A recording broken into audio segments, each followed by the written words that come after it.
రమాలా collections grand opening సందర్భంగా ప్రతి ఒక్క బిల్లింగ్ కి ఒక ఆశ్చర్యకరమైన బహుమతి.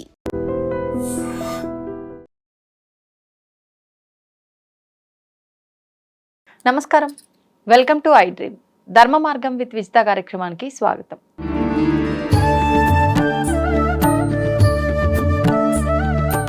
మిథున రాశి అండి. ఇప్పుడు మిథున రాశి వారికి ఏ విధంగా ఉందో మనం తెలుసుకుందాం.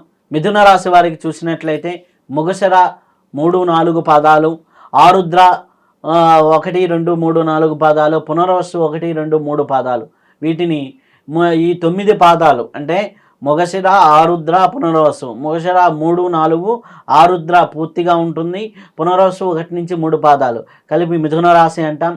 వీరికి ఆదాయం 8, వ్యయం 11. వీరికి ఆదాయానికి మించిన వ్యయం ఉంది, అలాగే రాజ్యపూజ్యానికి మించిన అవమానం ఉంది. కాబట్టి ప్రముఖ రాజకీయ నాయకులది కూడా ఈ జాతకాల్లో మిథున రాశిలో ఉంటుంది. కాబట్టి మిథున రాశిలో ఉన్నటువంటి వారికి రాజ్యపూజ మంచి అనే దానికంటే చెడు అనేది ఎక్కువగా ఉంటుంది. అలాగే ఆదాయం పరంగా చూసుకుంటే ఓవరాల్గా బాగుంటుంది, ఖర్చులు చాలా అధికంగా పెరిగేదానికి ఆస్కారం ఎక్కువగా ఉంది. అలాగే వీరికి గ్రహస్థితి ప్రకారం చూసుకుంటే మిథునంలో ఈ యొక్క గురువు జూన్ వరకు ఉంటున్నారు. జూన్ 1-2 తేదీల్లో మారుతున్నాడు కాబట్టి ఆ తర్వాత 2వ స్థానానికి వస్తున్నాడు. గురువు 2వ స్థానంలో రావటం వల్ల మంచి అవకాశాలు, ఆదాయ అవకాశాలు పెరుగుతాయి, పొదుపు పెరుగుతుంది, గురుబలం అనేది బాగానే ఉంటుంది. అలాగే శని భగవానుడు 10వ స్థానంలో ఉన్నాడు కాబట్టి వృత్తిలోనూ బాధ్యతలు పెరుగుతాయి, క్రమశిక్షణతో పనిచేస్తే ఎదుగుదల ఉంటుంది. ఆ తర్వాత కొద్దిగా జూలై టు డిసెంబర్ మధ్యలో శని వక్రస్థాన సంచారం ఉంది, అంటే వక్రంగా వెనక్కి వస్తున్నాడు. అప్పుడు పనుల్లో ఆలస్యాలు, వీళ్ళకి ఇబ్బందులు కలిగేదానికి ఆస్కారం ఎక్కువగా ఉంది. ఆ తర్వాత రాహు కేతువులు చూస్తే కేతువు 3వ స్థానంలోను, అలాగే 9వ స్థానంలో రాహువు సంచారం ఉన్నారు కాబట్టి పని ఒత్తిడి ఎక్కువగా ఉంటుంది. ఆ తర్వాత అదృశ్యాన్ని పెరుగుతూ ఉంటాయి కానీ పని ఒత్తిడి, మానసిక ఒత్తిళ్ళు, ఆర్థిక ఒత్తిళ్ళు కొద్దిగా ఎక్కువగా కనిపిస్తూ ఉన్నాయి. ఓవరాల్గా చూసినట్టయితే గత సంవత్సరం కంటే కొద్దిగా మంచి ఫలితాలే వస్తాయి. తెలివితేటలు అలాగే పెరుగుతాయి. అలాగే ముందుకి వెళ్ళేటప్పుడు ప్రణాళికాబద్ధంగా వెళ్తే చాలా బాగుంటుంది. భార్యాభర్తల సహకారం అనేది లభిస్తూ ఉంటుంది కాబట్టి అన్యోన్యమైనటువంటి సహకారంతో, కుటుంబ సహకారంతో ముందుకు వెళ్తూ ఉంటారు. ఈ రాశిలో ఉన్నటువంటి వివిధ వృత్తుల వారికి ఏ విధంగా ఉంది అంటే ఉద్యోగం చేసేవారికి ప్రమోషన్స్ పెరిగే అవకాశం ఉంటుంది. బ్యాంకు, ఫైనాన్స్ రంగము, మార్కెట్ రంగములో వారికి రాణిస్తారు. ప్రభుత్వ, న్యాయ, వాణిజ్య రంగాల్లో వారికి మంచి ఫలితాలు ఉంటాయి. అలాగే జూలై టు డిసెంబర్ మధ్యలో బ్యాంకింగ్ అకౌంట్స్లో కొద్దిగా తారుమారు అయ్యేదానికి అవకాశం ఉంటుంది. అంటే ఇప్పుడు అనేక రకాలుగా అకౌంట్స్లో డబ్బులు వేయటము, స్కామ్స్, ఇటువంటి వాటిల్లో కొద్దిగా జాగ్రత్తగా ఉండాలి. కొద్దిగా దొంగతనాల విషయంలో కూడా కొద్దిగా అప్రమత్తంగా ఉండాలి. ఇళ్లలో ఏమీ పెట్టుకోకుండా బ్యాంకు లాకర్లో పెట్టుకుంటే మంచిది. అలాంటి కొద్దిగా జాగ్రత్త వహిస్తూ ఉంటే మంచిది. అలాగే వ్యాపార విషయానికి వచ్చేసరికి వ్యాపారంలో కుటుంబ సహకారం అనేది ఉంటుంది. 1 కంటే ఎక్కువ ఆదాయ మార్గాలు ఉంటాయి. భూమి, ఇళ్ళ ద్వారా అంటే ల్యాండ్స్ ద్వారా, ఇళ్ళ ఫ్లాట్ల ద్వారా లాభాలు పొందేదానికి ఆస్కారం ఎక్కువగా ఉంటుంది. జూన్ తర్వాత కొత్త వ్యాపారాలు ఏమైనా ప్రారంభిస్తే దానివల్ల కొంతవరకు అనుకూలమైనటువంటి ఫలితాలు పొందేదానికి ఆస్కారం ఎక్కువగా ఉంది. అలాగే సినిమా రంగం వాళ్ళకి, రచనా రంగం వారికి ఎలా ఉంటుంది అంటే సినిమా రంగం వారికి ఆదాయం పెరుగుతుంది, పేరు ప్రతిష్టలు పెరుగుతాయి. విదేశాల్లో పరిశోధన ఇట్లాంటి వాటిపైన కూడా ఆసక్తి కలిగిన వారికి మంచి ఇదే కలుగుతుంది, మంచి పాజిటివ్ రిజల్ట్సే ఉన్నాయి. విద్యార్థుల విషయానికి వచ్చినప్పుడైతే జ్ఞాపశక్తి బాగుంటుంది, పోటీ పరీక్షల్లో బాగా రాణిస్తారు. ఉన్నత విద్యకు అనుకూలమైనటువంటి పరిస్థితుల్లో మిథున రాశి వారికి కనిపిస్తున్నాయి. అలాగే కుటుంబ జీవనం ఏ విధంగా ఉంటుంది అన్నప్పుడు వివాహాది శుభకార్యాలు జరిగేదానికి అవకాశం ఎక్కువగా కనిపిస్తుంది. కుటుంబంలో ఆనంద వాతావరణం అనేది ఎక్కువగా ఉంటుంది. పెద్దల పట్ల గౌరవ మర్యాదలు పెరుగుతాయి. తల్లిదండ్రులు కొంత దూరంగా ఉండే పరిస్థితి కూడా ఉంటుంది. ఉద్యోగరీత్యా ఏదైనా విదేశాలకు వెళ్ళడం ఇట్లాంటి అవకాశాలు పెరుగుతూ ఉంటాయి. ఆర్థిక పరిస్థితి ఏ విధంగా ఉంది అంటే ఆదాయం బాగానే ఉంటుంది, గతం కంటే ఎక్కువగా బాగానే మంచి ఫలితాలు ఉన్నప్పటికీ విలాసవంతమైన విషయాల్లో జాగ్రత్త వహించకపోతే ఆర్థికంగా నష్టపోయేదానికి అవకాశం ఎక్కువగా ఉంది. కాబట్టి విలాసవంతమైనటువంటి విషయాలలో మీరు జాగ్రత్తగా వహించండి. ఇది నాకు అవసరమా అనే విషయాన్ని గుర్తించి ఏదైనా సరే ఇది ఇంత ఖర్చు పెట్టడం అవసరమా అనే క్వశ్చన్ వేసుకుంటూ ఈ యొక్క సంవత్సరం అంతా కూడా సాగిపోతూ ఉంటే చాలా అద్భుతంగా ఉంటుంది. అలాగే ఆరోగ్య విషయంతో పోలిస్తే మెరుగైన ఫలితాలే ఆరోగ్యపరంగా ఉంటుంది. ఒత్తిడిని నియంత్రించే కొద్దిగా ప్రాణాయామము, యోగ సాధన, ధ్యానము చేస్తూ ఉంటే మంచి ఫలితాలు కనిపిస్తూ ఉన్నాయి. అధిక ఆత్మవిశ్వాసంతో మొండితనంతో అడుగులు వేస్తారు. అక్కడ ప్రమాదాలు జరుగుతుంటాయి. నాకేమవుతుందిలే అని మొండి ధైర్యం అనేది పనికిరాదు. అది ఆ విషయంలో జాగ్రత్తగా ఉండాలి. వీళ్ళకి అదృష్టాన్నిచ్చే సంఖ్య 5, 3, 5, 8 తేదీలు వీరికి బాగా ఉంటాయి.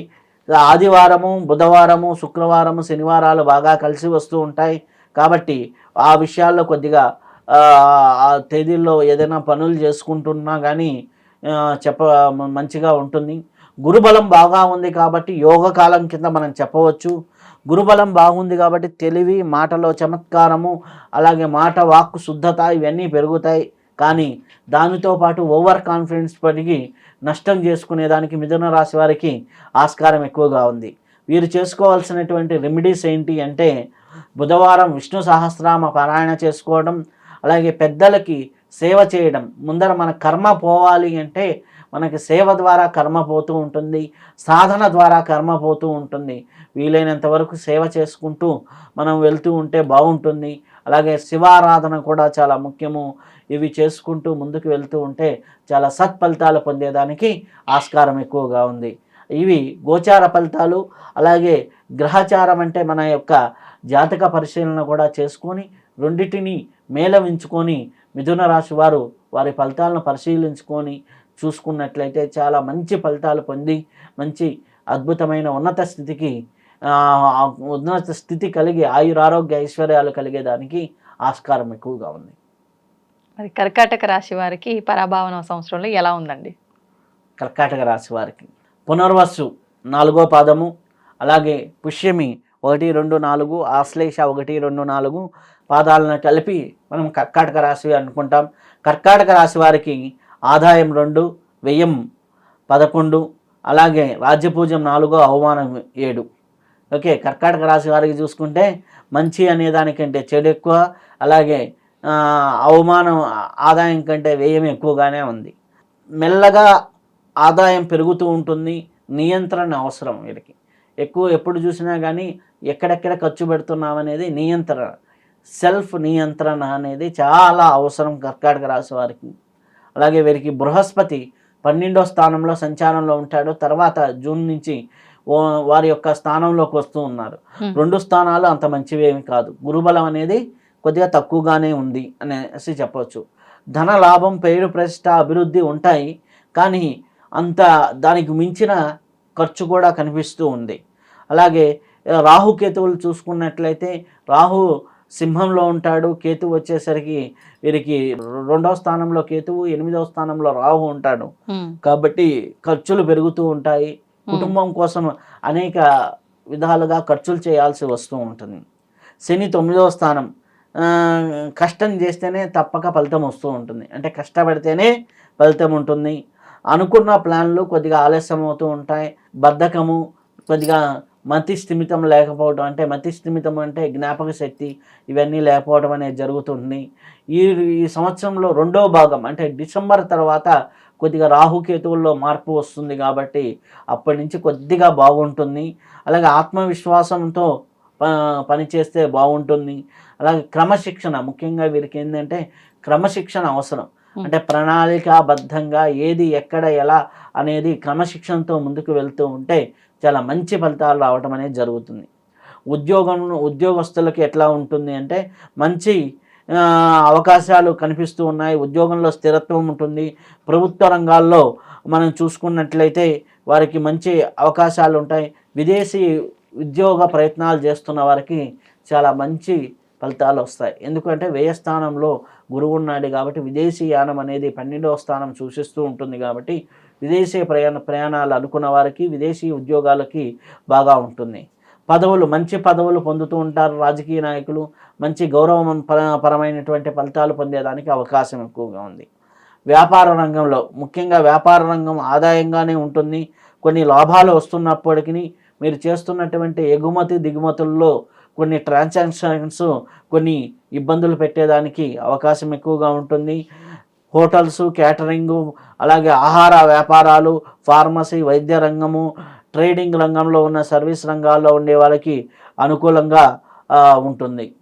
అలాగే మీరు జాగ్రత్తలు తీసుకోవాల్సింది, మాట తొందరపాటు తగ్గించుకోవాలి. అహంకార ధోరణి అనేది తగ్గించుకుంటే మంచిది. వీరికి అతిగా ఆశపడటం కూడా కొద్దిగా ఎక్కువగా ఫలితాలు కొద్దిగా ఇబ్బంది కలిగించేదానికి అవకాశం ఎక్కువగా ఉంది.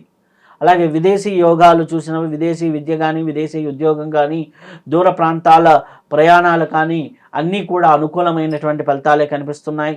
కుటుంబ వాతావరణానికి వచ్చేసరికి ఎటువంటి ఫలితాలు ఉన్నాయి అంటే, కుటుంబ వాతావరణం మంచిగానే ఉంటుంది. బంధువులతో సంబంధ బాంధవ్యాలు మెరుగుపడతాయి. శుభకార్యాలు జరిగేదానికి అవకాశం ఎక్కువగా ఉంది. అలాగే ఆరోగ్య విషయంలో కడుపు, కాలేయము, అలాగే ఛాతీ, ఊపిరితిత్తులు, ఆస్తమా వంటి ఇటువంటి వ్యాధులు ఉన్నవారు కొద్దిగా జాగ్రత్తగా ఉండాలి. నిద్రలేమి అనేది ఎక్కువగా ఇబ్బంది పడుతుంది. కొద్దిగా షుగర్, బీపీలు ఉన్న వాళ్ళు కొద్దిగా జాగ్రత్తగా చెక్ చేసుకుంటూ ఉంటే చాలా మంచి ఫలితాలు ఉంటాయి. వైద్యుని సలహా అనేది తీసుకుంటూ ఉండటం అనేది అవసరం. అలాగే పరిహారాలు వీళ్ళకి ఏం చేసుకుంటే మంచిది అన్నప్పుడు వీరికి షట్పశుద్ధ పారాయణ అనేది చాలా మంచి ఫలితాలు ఉంటుంది. అలాగే సుబ్రహ్మణ్యేశ్వర స్వామి ఆరాధన చేసుకుంటూ ఉంటే చాలా మంచి ఫలితాలు ఉంటాయి. వీలైనప్పుడల్లా రావి చెట్టు చుట్టూ ప్రదక్షిణ చేస్తూ ఉన్నా, అలాగే దత్తాత్రేయుని ప్రదేశాలు దర్శనం చేసుకుంటున్నా, దత్త పూజ చేసుకుంటూ ఉన్నా చాలా మంచి ఫలితాలు కలిగేదానికి ఆస్కారం ఎక్కువగా ఉంది.